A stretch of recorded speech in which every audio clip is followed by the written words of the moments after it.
আমি সকলোৱে গমে পাই আছো যে এইবাৰ G20 সন্মিলন আমাৰ ভাৰতত হৈ আছে। মানে এইবাৰ G20 যিমানবোৰ নেকি সন্মিলনী হ'ব সেই সকলোবোৰ আমাৰ ভাৰততে হ'ব। মেইন সন্মিলনী 9 পৰা 10 ছেপ্টেম্বৰত আমাৰ দিল্লী প্ৰগতি ময়দানত হ'ব আৰু সেইদিনাখন বিশ্বৰ যিবোৰ নেকি ডাঙৰ ডাঙৰ নেতা আছে, প্ৰেছিডেণ্ট হওক, প্ৰাইম মিনিষ্টাৰ হওক, তেওঁলোক সকলোবোৰ আমাৰ ভাৰততে আহিব। কিন্তু আপুনি বাৰু কেতিয়াবা ভাবিছেনে যে এই G20 বস্তুটো হয় কি, বা এই G20 নামৰ সংস্থাটো কিয় বনাব লগা হ'ল, বা আমাৰ ভাৰতক ইয়াৰ সদস্য কেনেকৈ পালে? আপুনি যদি এইখিনি কথা নাজানে বা যদি জানিব বিচাৰিছে তেন্তে আজি এই ভিডিঅ'টো মাথো আপোনাৰ বাবে। গতিকে আহক আজি কিছু নতুন কথা শিকোঁ আৰু ভিডিঅ'টো আৰম্ভ কৰোঁ।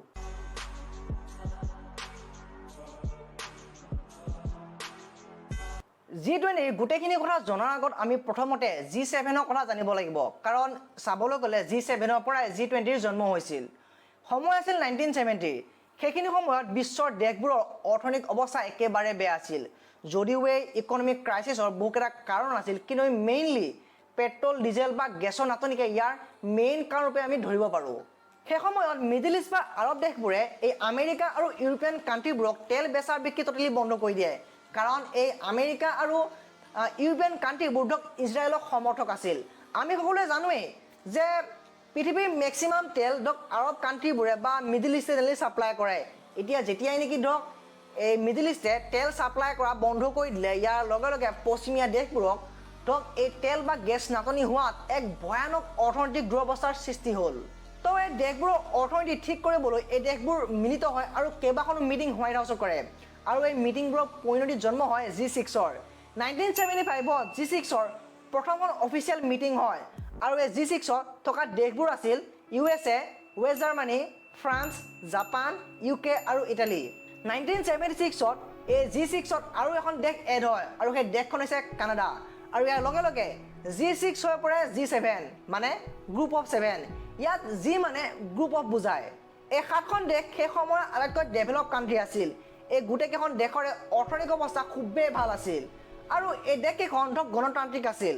আৰু মেইন কথা হ'ল এইটো যে গোটেই দেশকেইখন অইল ক্ৰাইচিছত যুঁজি আছিল। আৰু এই সংস্থাটোৰ মেইন এইমটো এইটোৱে আছিল যে দেশকেইখনৰ অৰ্থনৈতিক অৱস্থাটোক পুনৰ আগৰ নিচিনা ভাল কৰি তোলা। 1998ত এই G7ত ৰাছিয়াক অন্তৰ্ভুক্ত কৰি G8 কৰি তোলা হয়। কিন্তু 2014 চনত ৰাছিয়াই যেতিয়া নেকি ইউক্ৰেইনৰ ক্ৰিমিয়া অঞ্চল দখল কৰিছিল, তেতিয়া ৰাছিয়াক এই G8ৰ পৰা বাহিৰ কৰি দিয়ে আৰু লগে লগে G8 হৈ পৰে G7। এতিয়া আমি G20 কথা লৈ। এই গ্ৰুপটোৰ জন্ম এছিয়া দেশবোৰৰ বেয়া ইকনমিক কণ্ডিশ্যনৰ বাবে হৈছিল। 1997ত চাউথ কোৰিয়া, থাইলেণ্ড আৰু ইণ্ডোনেছিয়া আদিবোৰ দেশত বহুত বেয়াকৈ ইকনমিক ক্ৰাইচিছ হয়। এই দেশবোৰৰ মুদ্ৰাৰ মূল্য বহুত কমি যায় আৰু ঠায়ে ঠায়ে হিংসাত্মক ঘটনাও দেখা দিয়ে। আৰু ঠিক নেক্সট বছৰত অৰ্থাৎ 1998ত ৰাছিয়াটো সেই একে ইকনমিক ক্ৰাইচিছ হয় আৰু এইটো কাৰণৰ বাবে সেইটো সময়ত ৰাছিয়াক G7ত অন্তৰ্ভুক্ত কৰা হৈছিল। সেই সময়ত G7ত থকা দেশবোৰে এইটো ফিল কৰিলে যে সময় আগবাঢ়ি যোৱাৰ লগে লগে আমি এখন দেশ সিখন দেশৰ লগত কানেক্ট হৈ গৈ আছোঁ।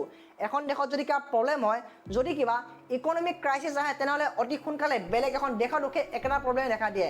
গতিকে ভৱিষ্যতৰ ইকনমিক ক্ৰাইচিছত বাচি থাকিবলৈ আমি সকলোবোৰ একত্ৰিত হোৱা খুবেই দৰকাৰ।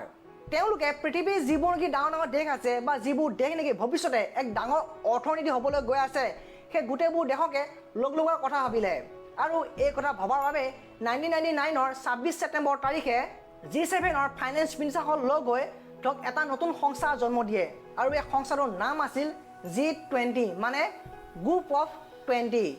এতিয়া এই G20ত কোন কোন দেশ আছিল বাৰু চাওক। যিহেতু G7য়ে G20 বনাইছিল, গতিকে G7 থকা গোটেইখন দেশ G20ত থাকিবই। তাৰপিছত তেওঁলোকে বিশ্বৰ আটাইতকৈ ডাঙৰ অৰ্থনীতি থকা দেশকেইখন ল'লে আৰু সেইকেইখন হৈছে Bharat, China, Brazil, south Africa আৰু ৰাছিয়া। ইয়াৰ পিছত তেওঁলোকে প্ৰত্যেকটো ৰিজনত শক্তিশালী দেশকেইখনক ল'লে। সেইকেইখন হৈছে এছিয়াৰ পৰা ইণ্ডোনেছিয়া আৰু চাউথ কোৰিয়া, চাউথ আমেৰিকাৰ পৰা ব্ৰাজিল আৰু আৰ্জেণ্টিনা, নৰ্থ আমেৰিকাৰ পৰা মেক্সিকো, অচেনিয়াৰ পৰা অষ্ট্ৰেলিয়া, মিডিল ইষ্টৰ পৰা চৌদি আৰব আৰু টাৰ্কি, আৰু ইউৰোপৰ পৰা G7 থকা দেশকেইখনৰ উপৰিও ইউৰোপীয়ান ইউনিয়নকো ল'লে। মানে এই G20 19খন দেশ আৰু এখন ইউৰোপীয়ান ইউনিয়ন আছে। আমি যদি এক কথাত ক'বলৈ যাওঁ তেনেহ'লে এই 20খন দেশেই হৈছে বিশ্বৰ আটাইতকৈ শক্তিশালী দেশ। প্ৰথমতে এই G20 সামিটত প্ৰত্যেক দেশৰ ফাইনেন্স মিনিষ্টাৰহে অংশগ্ৰহণ কৰিছিল কিন্তু 2008 চনৰ যি নেকি ইকনমিক ক্ৰাইচিছ হৈছিল তাৰ পিছত প্ৰত্যেক দেশৰ প্ৰাইম মিনিষ্টাৰ বা প্ৰেছিডেণ্টেও এই মিটিঙত অংশগ্ৰহণ কৰা আৰম্ভ কৰিলে 2008 চনৰ পৰা প্ৰত্যেক বছৰে বেলেগ বেলেগ দেশত ইয়াৰ মিটিং হোৱা আৰম্ভ হয় আপুনি একেদিন ছ'চিয়েল মিডিয়াতে হওক বা নিউজতে হওক সকলোৱে পাই আছে চাগে যে সকলোৱে চিঞৰি কৈ আছে যে মোদীৰ বাবেহে ভাৰতত G20 সামিট আহিল মোদীয়েহে ভাৰতত G20 সামিট আনিলে কথাটো সঁচা হয় জানো বাৰু আপুনি যদি এই লিষ্টখনলৈ মন কৰে তেনে গম পাব যে 2008 চনৰ পৰা এতিয়ালৈকে প্ৰত্যেকখন দেশতে এবাৰকৈ এই G20 সামিট হৈছে এক্সেপ্ট আমেৰিকাত এতিয়ালৈকে দুবাৰ এই G20 সামিট হৈছে এতিয়া কথাটো হ'ল যে আজি নহয় কালি এনেওতো ভাৰতে G20 সামিট পালেহে এতিয়া 20খন দেশৰ ভিতৰত ভাৰতে পাইছে 18 নম্বৰ চাবলৈ কথাটো কিন্তু লাজ লগা কথাহে কাৰণ যদি মোদীৰ বাবে সঁচাই পাবই লাগিছিল তেনেহ'লে